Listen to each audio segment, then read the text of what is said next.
10 alasan kenapa agama dan sains gak bisa berjalan beriringan. Pertama, secara konsep sains itu kan ada dua bentuk ya. Ada bentuk yang sebagai alat atau proses, dan bentuk hasilnya yaitu ilmu pengetahuan. Yang bentuknya alat atau proses, sains itu adalah metode sistematik untuk mengobservasi alam dengan tujuan mencari tahu gitu, untuk discovery, untuk mencari bukti. Kalau sains yang bentuknya ilmu pengetahuan, yang bentuknya udah jadi hasil, yaitu adalah produk dari proses tadi, proses saintifik tadi. Ilmu pengetahuan dihasilkan dari penelitian, sains dihasilkan dari sains, dari proses yang saintifik. Kalau agama itu adalah satu set values dan aturan. Jadi secara konsep aja udah beda nih ya. Dua, secara sikap, secara attitude, sains itu skeptis. Dasarnya itu keraguan. Kalau punya belief, harus di-challenge terus. Gak boleh mengklaim tanpa bukti. Kalau nggak tahu atau belum diketahui, harus bilang nggak tahu. Nah, sebelum jadi pengetahuan, sebelum terbukti bahwa sesuatu adalah fakta, harus diuji dulu. Kalau belum diuji, ya mungkin masih asumsi atau praduga atau hipotesis. Sementara itu, kalau di agama, secara sikap menyikapi agama tuh harus beriman. Iman itu percaya tanpa keraguan, percaya tanpa melihat, percaya tanpa bukti. Kalau kita nggak tahu sesuatu, kita boleh aja mengklaim bahwa oh ini rencana Tuhan, ini kehendak Tuhan, Tuhan yang melakukan sesuatu atau Tuhan yang membuat sesuatu itu gitu. Nah di sains nggak boleh kayak gitu. Kalau nggak gitu, ntar penelitian hasilnya oh itu cara kerja Tuhan gitu, misteri Tuhan gitu. Karena otak manusia terbatas, misalnya. Nah lanjut lagi nih, ketiga, secara sifat sains itu sifatnya pragmatis. Nah ini ada metode sistematis yang bisa diuji ulang, pakai.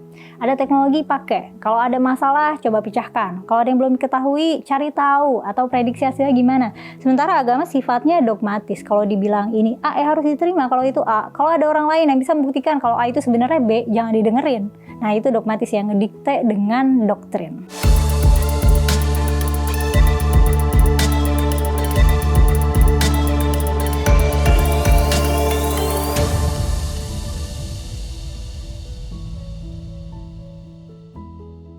Hai, aku Mela, kita ketemu lagi di channel Forbidden Questions, tempat kita mengeksplorasi pertanyaan seputar budaya dan agama. Kali ini aku bahas 10 alasan kenapa sains dan agama nggak bisa berjalan beriringan. Dan sebelum aku lanjutin, subscribe dulu ya kalau belum. Oke, aku lanjut. Terus alasan keempat nih, kenapa agama dan sains nggak bisa berjalan beriringan adalah motifnya. Sains itu tujuannya adalah supaya bisa mengetahui dan memahami alam ini seakurat mungkin. Nah, itu kenapa sains berkembang dan akan selalu ada temuan baru yang membantu kita memahami semesta dengan lebih akurat. Jadi motif sains itu buat seeking knowledge. On the other hand, agama itu mengajarkan kita untuk cepet puas terhadap apa yang udah dikasih tahu sama ajaran agama gitu. Kalau dibilang semesta ini diciptakan dalam 7 hari, ya udah, itu pengetahuan yang harus dipegang, gak usah nyari tahu lagi. Nah, agama justru discourage orang untuk seeking discovery atau seeking new knowledge kalau penjelasannya sudah difasilitasi oleh kitab suci misalnya. Meskipun penjelasannya nggak menyertakan bukti. Nah, alasan kelima, masalah otoritas nih. Sains nggak ada otoritasnya, adanya experts. Nggak ada orang yang punya wewenang untuk bikin aturan, semuanya harus konsensus, harus kesepakatan. Sains sebagai produk knowledge itu juga udah diuji, terus akan diuji ulang oleh peneliti lain, sampai akhirnya sepakat, oh ya ini science as a knowledge yang bisa melengkapi atau bisa saja merevisi penemuan sebelumnya. Saintis ini beneran nggak punya wewenang ya, misalnya ya, meskipun ada ilmuwan yang menemukan misalnya kalau masuk sekolah hari Senin itu terbukti akan sakit tipes gitu, udah banyak sampelnya misalnya ya. Nah tetap aja saintis nggak bisa ngelarang orang pergi sekolah hari Senin, yaitu urusan otoritas gitu, pemerintah mungkin. Nah nggak bisa juga saintis bilang kalau kamu nggak percaya hasil penelitian ini, dosa kamu masuk neraka nanti kalau mati. Nggak bisa kayak gitu. Nah kalau agama ada otoritas yang punya wewenang untuk ngatur nih, ada yang merangkap peran pemerintahan, ada yang nggak, kan ada ya negara, misalnya kayak negara Islam gitu kan ada. Tapi komunitas beragama meletakkan otoritasnya ke otoritas gitu. Misalnya paus, atau di Islam ada imam, kiai, habib, ulama, dan semacamnya. Dan mereka kita kasih wewenang nih untuk ngatur kita, untuk ngatur pemeluk agama. Ngatur apa yang perlu kita percaya. Jadi tempat kita mencari pengetahuan, jadi tempat kita konsultasi. Dan otoritas agama nggak harus menyertakan bukti kalau lagi ngasih klaim. Makanya ya karena nggak ada pengujiannya, nggak ada pembuktiannya, banyak banget ustadz yang klaimnya absurd gitu. Kalau bilang, Ustadz saya mimpi ketemu anjing, oh itu kamu diganggu jin misalnya. Ustadz saya keguguran, itu penyakit ain. Ya bisa enak-enak aja asal klaim. Ya orang audiensnya juga nggak minta beban pembuktian. Iya aja, karena kita udah menganggap otoritas agama itu otoritatif gitu, harus kita dengerin.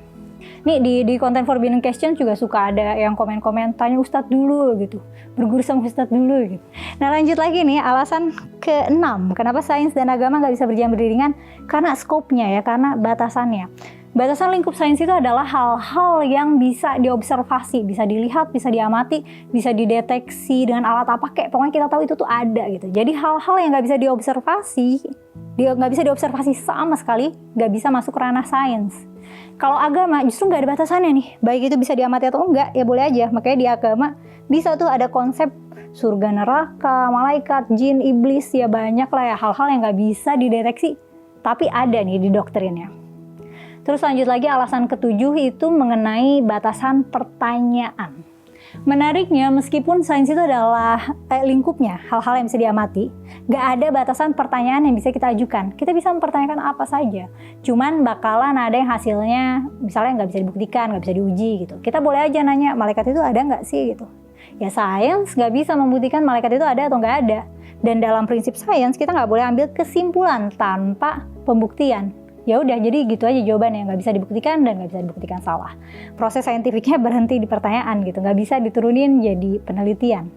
Nah menariknya lagi, agama yang lingkupnya nggak ada batasannya justru membatasi pertanyaan. Ada ranah hal-hal yang nggak boleh dipertanyakan, dan hal-hal itu justru adalah hal-hal yang fundamental dalam substansi agama.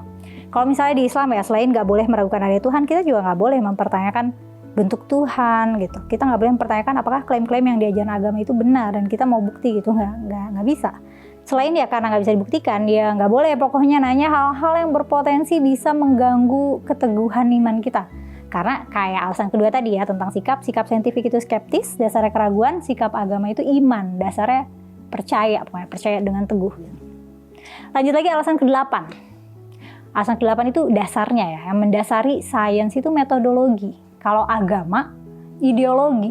Metodologi itu cara yang sistematik gitu. Kalau ideologi ya itu satu set kepercayaan dan values. Sains itu dasarnya adalah proses, agama bukan. Ya agama ya ideologi aja. Lanjut lagi alasan ke-9, sains itu mengedepankan intelektualitas dan rasionalitas. Agama juga bisa aja mengedepankan intelektualitas dan rasionalitas, tapi harus disertai kepatuhan dan keimanan. Kalau kamu pintar dan rasional tapi nggak agamis, ya itu nggak lebih baik dari orang yang nggak intelek dan nggak rasional tapi agamis gitu. Ya itu dari sudut pandang agama. Dulu zaman Islamic Golden Age itu ya, ilmuwan-ilmuwan Islam di Baghdad itu, mereka tuh dikafir-kafirkan pada zamannya. Sementara waktu itu padahal di Eropa masih pada sibuk nih ngurusin heresi, ngurusin ini bid'ah, penistaan agama gitu. Ini halal haram, masih sibuk yang kayak gitu. Nah di Baghdad semangatnya udah ingin menguak misteri alam gitu. Makanya maju nih astronomi, matematika, filsafat itu maju banget waktu itu. Oke, terakhir nih alasan ke-10. Karena beda tujuan. Sains nggak ngurusin nih tujuan misalnya ada bumi itu buat apa sih? Kita lahir tuh buat apa sih? Kenapa gitu ada planet-planet? Nah gitu nggak ngurusin tujuan kayak gitu di sains. Kalau di agama, justru agama itu sering jadi jawabannya, referensi buat pertanyaan-pertanyaan kayak gitu. Makanya agama tuh di banyak orang bisa ngasih purpose. Nih aku hidup untuk beribadah dan berdakwah supaya masuk surga gitu. Nah sains itu philosophy of discovery. Kalau religious philosophy ya itu biasanya debat teologis yang ngeksplor hal kayak gitu. Dan dalam debat teologis itu biasanya kalau ada logical fallacy itu kayak nggak apa-apa ya, nggak bakal di call out, malah akan diikutin terus. Nah kalau sains harus valid dan rasional argumennya. Kalau nggak ya nggak bisa diterima sebagai sains. Nah itu tadi 10 alasan kenapa sains dan agama nggak bisa berjalan beriringan versi on the spot. Bukan ya. Nah dari kamu ada tambahan gak nih? Atau ada bantahan? Boleh tulis di kolom komentar ya. Makasih sudah menonton sampai selesai. Like dan share konten ini. Aku Mela mohon pamit. Sampai ketemu di konten selanjutnya.